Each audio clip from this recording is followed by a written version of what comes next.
ಬಳ್ಳಾರಿಯಲ್ಲಿ ಶೂಟ್ ಪ್ರಕರಣದ ತನಿಖೆ ಚುರುಕು. ಭರತ್ ರೆಡ್ಡಿ ಸೇರಿ 22 ಮಂದಿಯ ವಿರುದ್ಧ ಎಫ್ಐಆರ್. ಗುಂಡಿನ ಮೂಲ ಪತ್ತೆ ಖಾಕಿ ಸರ್ಕಸ್, ಎಫ್ಎಸ್ಎಲ್ಗೆ ಬುಲೆಟ್.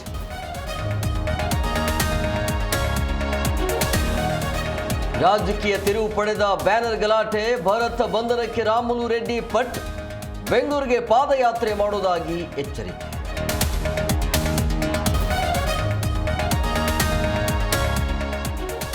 ಕಾಂಗ್ರೆಸ್ನ ಸತ್ಯ ಶೋಧನಾ ತಂಡದಿಂದ ಮಾಹಿತಿ ಸಂಗ್ರಹ. ಮೃತನ ಕುಟುಂಬಸ್ಥರಿಗೆ ಕೈಪಡೆ ಸಾಂತ್ವನ. ಜಮೀರ್ ಭರತರಿಂದ 25 ಲಕ್ಷ ರೂಪಾಯಿ ನೆರವು.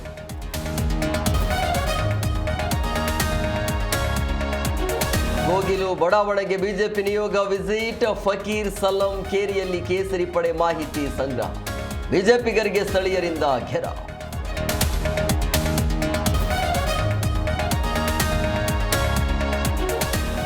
ಜಿ ಬೇಡ, ನರೇಗಾ ವಾಪಸ್ ತನ್ನಿ.